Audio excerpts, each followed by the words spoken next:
Yo, what's up everybody? It's your boy Mood616 here, and yes, I am back with part 9 of my DVD slash Blu-ray shelf-by-shelf collection overview series. Yes, we left off with actually the end of the K's, so we are moving on to the L's. As usual, this is just the standard DVDs. All my favorite companies are on the opposite side of the room, as you guys can see. And yeah, let's just get right into this here. Starting off with beginning of the L's. I just realized that I still had Lake Placid DVD in here. I actually do have this on Blu-ray, so... but Lake Placid, man, actually a really fun film. Starring Bill Pullman, Bridget Fonda, Oliver Platt. Betty White is just fucking hilarious in this film. We all know Lake Placid, but, you know, it's actually a legitimately fun, you know, creature feature, I guess you'd call it. But, yeah, you know, it's good. Good times. Lake Placid 2. I always enjoyed this film for what it is. You know, it's really not great, but, you know, it's better than, in my opinion, than some of the later sequels. But, you know, it's more or less kind of the same as, you know, the first one, but it's a decent film, I guess. Lake Placid 3, which I believe had Michael Ironside was in this film, actually, which was so bizarre. I remember this movie just sucking. It's been a long time since I watched it, but, you know, Lake Placid 3. It's amazing how many of these movies I actually did make. Lake Placid, the final chapter, which had Robert Englund was in this film, who actually reprised his role in the Lake Placid-verse Anaconda films too. Final chapter, again, I think I remember this one being like seriously full of CG and stuff. It's been a while since I've seen him, so... but yeah, there's Robert Englund right there. Yeah, Lake Placid, final chapter. And of course, Lake Placid-verse Anaconda, with Yancey Butler, Robert Englund. Ridiculous, stupid film. It's so bad, but it's like, I don't know, man. You know, if you have the first 4, I guess you gotta get this piece of junk too. Yeah, it is what it is, man. They're just stupid fun. They're stupid fun. Laid to Rest. Really big fan of this film. I think this movie's awesome. Robert Hall did a great job with this. I love the killer. Some of the gore scenes are nasty. They did mix, you know, they kind of infused a little bit of CG into the kills and stuff, which didn't overly bother me because the kills were, you know, that good that it didn't really matter. But yeah, there were some good moments in this. I like the whole premise, you know, with the camera and shit like that. It's a gimmick to me that, you know, kind of worked, you know, for this film. It did what it had to do, you know. It kept me intrigued. I enjoyed it. And then Chrome Skull, Laid to Rest 2. You know, not as good as the first one. This one's starring Brian Austin Green, of course, from 90210 fame. Daniel Harris is in this one for a little bit. You know, definitely not as good as the first one, but I do enjoy this film. I definitely was let down by this one when it first came out, because the first one was so good, but it's still a decent sequel. It's okay. Hope they make a third one someday. Oh, here we go. Lair of the White Worm. I just picked this up on Blu-ray too. This is another one that can probably come out of the collection. A very interesting film, directed by Ken Russell. I never thought I would say, but I really enjoyed Hugh Grant in a film. It's probably the only movie I've ever enjoyed with Hugh Grant. But this is a cool film, man. If you're familiar with Ken Russell's work, you know, it's definitely not spoon-fed to you. It's different. It's very kind of a different horror film. Probably not for everybody. You know, with that said and stuff, but good stuff. Definitely check it out. Vestron, the Vestron label just put this out on Blu-ray. It's somewhere down in that corner, as you guys can see. But yeah, anyways, good stuff. Romero's Land of the Dead film. I was always a big fan of this one. I never really understood the hate that this film got. You know, after it got released and stuff, people were really shitting on this one. I guess it's because it's the film right after Day of the Dead. But the thing I enjoyed about this film the most is, you know, in Day of the Dead, when Bub, you know, he was taught to use gun, or to use, you know, to be a little bit more human-like. And you know, you could shoot a gun and stuff. Well, in this one, they elevated, and they took that idea, and, you know, these zombies could shoot guns and be a little more human-like and stuff. I like that premise, because in Romero's films, you know, all the social commentary and stuff, but he would elevate, you know, the minds of these creatures too and stuff. So I always thought that was really cool, man. You know, it definitely isn't like a perfect film or nothing, but I really enjoy it though, for what it is. Stephen King's The Langoliers definitely has not aged well. I watched this film a few years back again, and I was like, damn, man, it does look pretty bad. It's kind of like The Stand, in a sense. You know, it doesn't really look the greatest, but The Langoliers, man, it is what it is. It's a pretty cool TV miniseries. I think the book is a lot better in my opinion, but it is what it is. I don't know why I keep saying that, but La Petite Mort, these are pretty fucking nasty. I've got the sequel coming up here next. I think I'm planning on doing a double feature review on these ones. I've been asked about these films a couple times, and actually was requested to do reviews on these. So I thought maybe instead of doing two different videos, I'll just make it one and I'll just review these. But these are, you know, essentially, I hate the term, but torture porn type films, presented by Ryan Nicholson. So the gore and stuff is going to be pretty crazy. It stands for the Little Death House. So you know what you're getting yourself into. You know, girl, they get abducted and they get put in this basement and stuff, and yeah.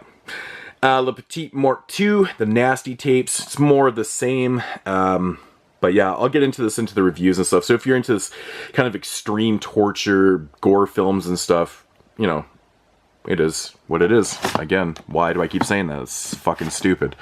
The Last Broadcast. This one right here, I've always been such a big fan of this one. It totally got overshadowed by the success of the Blair Witch Project. The Blair Witch Project, you know, is kind of deemed as, you know, the start of, you know, found footage and stuff. I always consider, you know, Cannibal Holocaust to be the very first found footage film, but Blair Witch gets that credit more or less. And, you know, I guess it's deserved. It was a pretty successful film and a good one.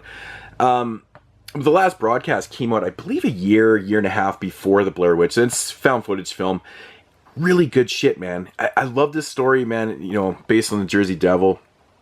And it's done really well. It's really well done. I know a lot of people have actually asked me to do reviews on this one too, because they can't get themselves, can't find a copy of the film and stuff. So maybe one day I'll do one, but I love this film. Definitely check it out if you can get your hands on it. It's awesome. The Last Circus. This movie is so fucking awesome. It's just a gory fucking love battle. It's essentially what it is, man. If you've never seen the Last Circus, check this shit out, man. It's crazy. It's off the chain, man. Really, really good stuff. So give it a shot. Love it. Here's another one I really enjoyed, man, with Lee Shriver. Last Days on Mars, man, like a sci-fi horror film, you know, on Mars and stuff. And it's pretty cool how this one kind of comes about and how it progresses and stuff. I really enjoyed it. There's a synopsis if you guys want to do a little pause there. Why the fuck am I so weird right now? I don't know why I'm talking like this. Last Days on Mars. Check it out, man. It's a cool film. I enjoyed it. The Last Exorcism. I actually enjoyed this film. Not so much the end of the film, though. I think the end of the film was kind of a downer for me a little bit. But overall, I did like the whole setup to it. I thought the found footage aspect of it was done pretty well and stuff. But, you know, the ending was a little bit of a downer, but it was still a decent watch. I don't have the sequel. I just couldn't get over The Last Exorcism Part 2. What the hell does that even mean? That's like a fucking oxymoron right there. The Last House on Dead End Street. This is a German hardbox. I believe this edition is a little bit cut. I do have a cut of this film that's uncut. It's on the Corruption Vinegar Syndrome Blu-ray. It was an Easter egg that was on that Blu-ray. And I was fortunate enough to actually get one because they only pressed up so many of them and you didn't know if you were getting it or not. So you had to pop it in and find the Easter egg. And it actually took me like a long time. It took me like 45 minutes to an hour to find it. I could not find the Easter egg. And I wouldn't give up, and then I found it. But yeah, Last House on Dead End Street, very, very strange film. This one has a really interesting history too, because they're not even like fully sure like who directed this film and who acted in it. There's like the credits are all fucked up and stuff, but it's a piece of very, very strange cinema that everyone needs to see if you're into this type of shit. Really crazy shit. I enjoy it. Yeah. Last House on the Left. Yeah, remake. You know, it's a decent remake, man. I've never really been the hugest fan of this one. I think it's more or less the end of the film goes completely apeshit, and it just seems so ridiculously over the top to me. Plus, they changed the end, the kind of the resolution, the outcome to this a little bit. You know, more or less for Hollywood. You know, it's not such a downer end, which kind of bugged me a little bit because that's one thing I love about the original film is that it's so bleak. Yeah, it is what it is. Hate the microwave scene in that film. Fucking bugs me. Last House on Hell Street. Low budget trash. As you guys can tell by this cover. That's right. I own the worst movies in the world sometimes. But the hoarder in me says, you can't get rid of a film called Last House on Hell Street. Look at that shit. It's ridiculous. It's actually kind of entertaining. Last of the Living. I know this one's very prevalent in those 4-packs that you can buy and stuff. It's a stupid zomcom. It's ridiculous, but kind of funny though. Last Shift. I really enjoyed this one. This cover art, man. It's just so funny. Yeah, I thought this was very atmospheric and kind of haunting and stuff. I enjoyed this, man, you know. Kind of takes place in this, what is it, like an abandoned, or a closing down police station. It's kind of like Precinct on, Assault on Precinct 31. So, yeah, Last Shift is kind of cool, man. The Last Supper. This is a Japanese cannibal film, in a sense. Yeah, it's been a while since a plastic surgeon, yeah, he starts feeding on human flesh and stuff. This one is pretty fucked up. I enjoy this film if you like your Japanese cinema. Crazy J-horror. You know, Last Supper, definitely check it out. Pretty good stuff. The Last Will and Testament of Rosalind Lee. Very, very underrated film. I never really hear a lot of people talk about this one, but this one's fantastic. It's actually a really good kind of demon possession type cult film, whatever you want to classify it as. It's good shit though, man. Really atmospheric and well done. The Last Winter, another one I could probably hand off to somebody. Larry Fessenden, this one comes in this Larry Fessenden collection released by Scream Factory on Blu-ray. So, but another original film by Larry Fessenden. Can't go wrong with this stuff, man. Very interesting setting, very atmospheric, very creepy type film. It's just cool, man. Fessenden is one of those directors that always seems to have very, very original films. Doesn't get a whole lot of credit though, man. So, you know, good film though. I'm gonna move my chair. I'm actually sitting down. I'm low enough on the shelves I can sit down. It's nice. Late Bloomer. Pretty insane film, I have to say. I think this is a Japanese film again. Pretty insane shit, man, I have to say, man. Again, you know, if you're into this type of shit, give it a shot. It's just crazy Japanese shit. The Lawnmower Man. Never really been the biggest fan of this film. I don't understand why Scream Factory is releasing this as like a collector's edition, I think, or some shit. It's like, what? Oh my god. I mean, Lawnmower Man 1 and 2, I think they are. I don't know. Should be like a double feature for like $10. But, you know, this one right here did not age well. Watched this a couple years back, and, you know, I don't know, man. Just, the story's better. The short story by Stephen King is better than the movie, in my opinion. Lawnmower Man 2, Job's War. I never really cared for this one at all. I thought it was actually kind of silly at parts. Yeah, it is what it is. Here's a cool one, Left Bank. Love this film. Thought this one was friggin' awesome. Another one that, you know, I don't really hear a whole lot of people talk about, which is interesting. There's a synopsis if you want to do a little bit of pause there again. Definitely check it out though, man. Pretty insane shit. I loved it. Definitely highly recommend it. The Legend of Boggy Creek. You know, I always hear people say that they don't care for this film, which is interesting.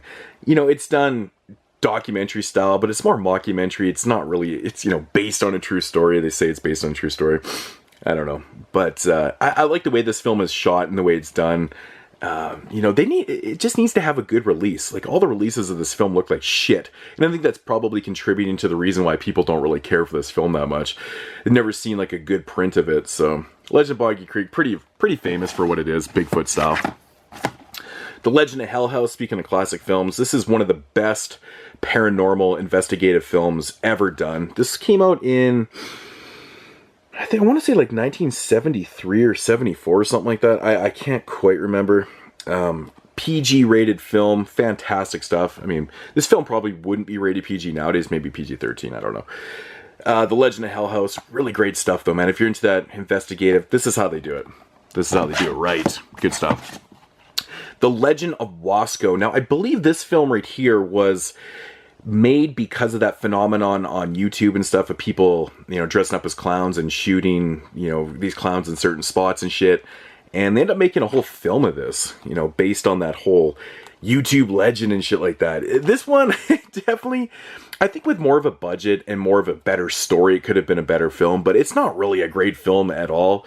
The premise is more interesting, and the story behind this film is a little more interesting than the film itself, but, you know, yeah, it is what it is. They don't really make a lot of great clown films. It's just, there's more misses than not.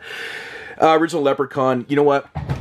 I have not actually upgraded to Blu-ray. I have not grabbed that set because for some reason, the Leprechaun Blu-ray set in Canada is still like $50. I don't know what the hell, man. It's ridiculously overpriced. But I'm not hurried to upgrade to these films because, let's be honest, I'm not really the biggest fan of this franchise. There's only a couple in the franchise I actually do like. Leprechaun being one of them. It's fun. Get to see Jennifer Aniston pre-nose job, I think. I don't know.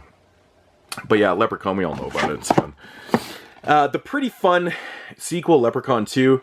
These films have minor continuity, if you're wondering. It's kind of all over the place. The storylines are all over the place and shit like that. So I think the storyline is actually a little bit muffled, even with the continuity. I don't know. But Leprechaun 2, it's pretty fun. It's pretty fun. I think my favorite in the whole franchise is Leprechaun 3, set in Vegas. What a place, though, you know, for the whole storyline where, you know, he's trying to get his gold back and it's set in Vegas. Doesn't that just make sense? But no, this one's fun. It's got some of the better kills, too. Leprechaun 4, oh my god, what a disaster this film is. Brian Tenchard Smith directed this one and part 3. He directed the best one and like the worst one, if you're not including Origins or whatever. But I'm gonna move this chair. But yeah, man, this movie's a disaster. It's terrible. It's really, really bad. Check out the podcast we did on this whole franchise if you guys are interested in full-length reviews. Leprechaun in the Hood with Ice-T, Postmaster P. I think the Postmaster P's in this one. It's okay. It's okay. It's like ridiculous. I can't believe they took Leprechaun to the Hood. It's just so funny. Leprechaun Back to the Hood. Oh man, just so ridiculous. So ridiculous. Heard people say they actually prefer this one over In the Hood. I don't know. It's got some sticky fingers in there. The other one's got Ice-T. Gotta have those MCs in there, right? Let the Right One In, Swedish classic film. I love Let the Right One In. It's really, really amazing. I really should upgrade this to Blu-ray someday because I really enjoy this film a lot. I think it's a gem, man. It's a really, really good film. We all know about that one. And the remake that I still have not watched yet. Believe it or not, I have not watched this remake. I've heard a lot of people say that they love this film, but I mean, I've also heard that it's more or less a shot-for-shot type remake. So, I mean, I can't imagine it being bad if it's a shot-for-shot remake. But then again, that's what happened with Psycho, and that movie fucking sucks. Lights, Camera, Dead, Sub Rosa, Little Gem. I think it's from Sub Rosa. Yes, SRS Cinema did this one. It's got that typical storyline where a couple guys are making a film and their whole cast quits on them because they're having problems and they take matters into their own hands to finish the rest of the film. You guys get the picture, but it's cheesy fun. Cheesy fun. Link, fucking absolute gem from 1986. This movie is amazing. The ending is so damn funny to this movie. It just like kills me, man. This is not a bootleg. This is a German or an Italian legit copy. I don't know what they did with these holograms. So weird. Elizabeth Shue's in this film. She's of course sexy in it, but yeah, an awesome kind of monkey ape type thing. Really good story though. I love this movie. It's great. But the end of the film just it cracks me up every fucking time. It's hilarious. Lipstick, kind of like a revenge type film. It's not like, I don't know, man. This one doesn't really seem like the hugest of horror films. It's more of like an exploitation revenge type film. Yeah, it's pretty good though. I enjoy it though. Little Deaths. This is an anthology film. I think it's got like 3 or 4 stories in it. I can't remember. It's pretty good. It's not bad. It's a little bit of a mixed bag, but in my opinion, definitely worth the watch. I know some people like this one a little bit more than me, but Little Deaths is pretty good though for an anthology film. Little Shop of Horrors. I never grabbed that Blu-ray that came out of this. I don't know why. It's not really one of my favorite films, but I do enjoy this one. I think it's pretty fun. Frank Oz did a great job with this film, so it's good. We all know about that one. Live Feed. Ryan Nicholson's Live Feed. Funny story behind this film, actually. I once reviewed this film for Body Bags, a channel I was on a long time ago, and I was actually going to meet Ryan Nicholson at HorrorCon in Calgary a couple years ago. And I had reviewed the film and I did a pre-record. So I uploaded the video on that Sunday and I was, Ryan had actually watched the review. And I was, I talked to Ryan, I'd met Ryan before, talked to him on Facebook and blah, blah, blah. So we were actually pretty good friends. And so anyways, he comes up to me and he's like, yeah, man, I caught your review of Live Feed. and I kind of trashed the film a little bit, like actually quite a bit in my review. And he just thanked me for being honest. He's like, yeah, it wasn't really my best work, blah, blah, blah. So that was cool, man. You know, he wasn't pissed off at all. He's like, just wanted to thank you for being honest, you know. But yeah, Live Feed, not really my favorite work by Ryan Nicholson, but it definitely has its moments, but it's not really the greatest of films. Livid, or however you want to pronounce this, from the directors of Inside. Really, really atmospheric, fucking dark-ass film. Love this film. One of my favorites of the last few years. I love Livid. It's just so awesome. I actually have 2 copies. I had ordered that previous copy that you saw, but I got this one. This is actually the French edition, like the full French. There's no English subtitles on it, so I was kind of pissed, so I had to reorder it. Piss me off. The Locker. This is actually The Locker 1 and 2. It's like a double feature. I don't remember it that well. I just remember it being very, very much like Ju-On. It's very much in that realm of films and stuff. So you kind of know what you're getting yourself into with this one. I can't recommend it because I don't really remember it too well. It's been a while. So, Long Pig's classic Canadian stuff right here. It's just such an awesome film. Shot documentary style, following the serial killer. And Long Pig, culinary term for the human corpse.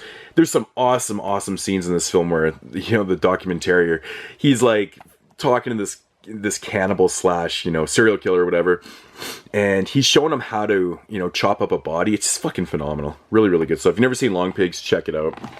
It's really good stuff. We got Long Time Dead here, a film from 2002. Pretty good stuff. It's like a Ouija board type film. Not really the best. Again, they don't make a lot of good Ouija board type films, which is a shame, but it has its moments. It's okay. There's one really funny ass part in the film that killed me. The Lost Boys. I do have this on Blu-ray. Well, this is still in the collection, actually. But, yeah, The Lost Boys. We all know about The Lost Boys. It's classic. I love The Lost Boys. The collection here, I got this just for the sequels. I think this thing was like a $2 or $3. I can't remember. It was like brand new seal for like $2 or $3. So I was like, why not? I'll just grab these things like that. They're all on separate discs and shit. So I do like the third one. The second one, not so much, but I did like the third one. So we got some classic David Lynch stuff here. Lost Highway. You know, film that kind of falls on the line of, is it horror or not? But it's so strange and odd that I do consider this to be a horror film. It's crazy shit, man. Love David Lynch. One of my favorite directors. Dude just fucks my mind up every time I watch his films. Lost River. Speaking of David Lynch, this is like very influenced, you know, by Lynch and Italian films and stuff. Ryan Gosling directed this film. It's a visual masterpiece. It's the story is a little bit confusing. You have to watch this one a couple times. It's very, very strange. So it's kind of like, you know, I compare it to like a David Lynch film, but, you know, it has the colors of like an Argento or a Bava film. But yeah, it's good. I need to upgrade that to Blu-ray. I thought it was pretty cool. Lost Voyage with Judd Nelson and Lance Hendrickson. It's boat horror. It's not bad. It's kind of cheesy. It has its moments, though. It was okay. It was a recommendation from my boy, Matt. Love Object. I still need to check this one out. I have not watched this yet. I keep hearing it's like a modern day take on like Frankenstein or something like that, but a little more hardcore. So yeah, need to check that one out. Actually, here's 2 in a row. Lover's Lane, I still have sealed. Valentine's horror slasher film. I'll probably check it out. I guess since we already passed Valentine's Day, so I guess I'll check it out next year. Shit, just realized that isn't like the end of March right now. Jesus Christ. Lovely Molly. This was one that I passed on quite a few times actually when it first came out because I kept hearing bad things about it or mixed opinions, which usually doesn't affect my, you know, my buying or whatever. But this one I just kept hearing. It didn't really look that interesting to me. I finally checked it out. I found this DVD for like $5 and really enjoyed this film. It's good. It's actually pretty good. I even enjoyed the ending. It's pretty creepy. Good shit though, man. I liked it. It's like one of those kind of mental films.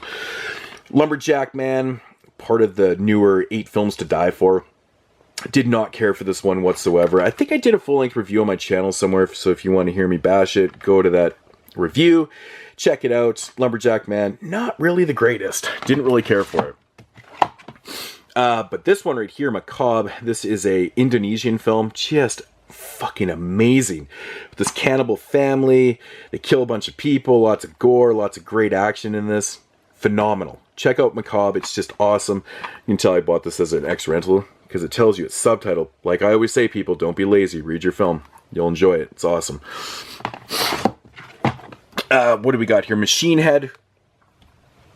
Sorry about the shitty camera work, guys. I'm sitting down. I'm just too lazy to move the chair. We got Machine Head here. Brain damage film. It's been a long time since I've watched this one. It's like a mad scientist type deal. It's kind of ridiculous. You know what you're getting with brain damage. Pretty low budget shit. The Mad. This is a Canadian film. Starring Billy Zane, basically about these people that get infected by, you know, this bad beef with mad cow disease. So they start going mad, and it's crazy. It's actually a lot of damn fun. I've recommended this one to a bunch of people. If you like that shit, pretty good shit. Mad Doctor of Blood Island. I still haven't even opened this one. Here's another one I haven't checked out. Eddie Romero. This is like a Filipino film. I believe that was produced by Roger Corman. I think this was one that they talked about in Machete Maiden's documentary, so still need to check this one out. One of the only ones I haven't checked out, actually. So we got Madhouse. Who just announced this on Blu-ray? No, this is a different Madhouse. I'm totally lying. It's the other Madhouse that got announced by Arrow. It's okay. Again, with Lance Hendrickson, he's like in a small role in this one. Jordan Ladd's in this film. Man, I'm having a hard time remembering what this was about, but yeah, I can't remember. It's crazy. Too many films, man. Madison County. I was very, very disappointed with this film. I didn't think it was very good at all. I kind of like the premise. I like these backwoods type slasher films and shit. This one just felt unmotivated. Just felt a little bit unmotivated, a little rushed and stuff. I don't know. The story kind of sucked in it too, so wasn't really the greatest. But yeah. The Mailman. This is a really cheap, shady. I hate the look of this film too. I just really didn't like the way this one looked about this insane mailman. So yeah, it wasn't really the greatest. I keep this because this is the only version of this film I actually have underneath this title. Make 'Em Die Slowly. I have Cannibal Ferox on so many other editions, but this is actually, I think, a cut version. I think the animal killings are cut out of this, but Make 'Em Die Slowly. We all know Cannibal Ferox. It's amazing, awesome stuff. Malfique. It's a French film from 2002. Didn't get a chance to see this for the 2002 show. I saw it, I watched it after, and I loved it. It was a really, really great film. Everyone check this out. Good shit. Awesome film. I'm going to try and rush this here. Mama. It was okay. Didn't like the ending of it. It was, I don't know. I wasn't a big fan. I'm not really a fan of the style of the film. Manborg. Absolutely love this. Astron 6, Manborg. It's so much fun. It's just them having just a blast. I can't wait for the new film that they're doing. It's going to be awesome. The Mangler. Pretty cool film. I do like the short story. The ending is a little bit kind of hit and miss with people, but you know, it is what it is. But yeah, again, it is what it is. What the fuck? The Mangler 2, pretty shitty actually. Actually, the sequel is The Mangler, pretty bad, but The Mangler 2, you know, yeah, gotta have it, I guess, for the trilogy, I guess. And The Mangler Reborn, which I honestly don't remember that much. I just remember it being really shitty. I think I might have fell asleep watching this shit. I don't even know. Then we got Dwayne Esper's Maniac. This film is from like what, the 30s, I believe, the early mid 30s or something like that. It's a pretty interesting film. I'd like to see this movie on, you know, a better transfer, a better edition. It's a public domain film, so all the, you know, everything that all the editions you find are pretty shitty, but yeah, I don't know, man. I need to rewatch this. I didn't really care for it when I first seen it, but, you know. And last up for the shelf, we've got Maniac. This is the out-of-print old Umbrella release. Oddly enough, only have one edition on this shelf, and I own, I think, 12 or 13 editions of this film. A lot of Anchor Bay DVDs, tins, Blue Underground Blu-rays, fucking beta tape, VHS. Maniac's one of my favorite films, so I do have an abundance of the editions. Yeah, Maniac from Australia. I mean, not the film, I meant the edition.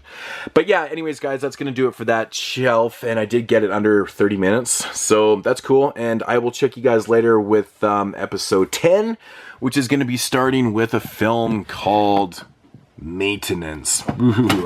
Anyways, guys, check you later. Peace!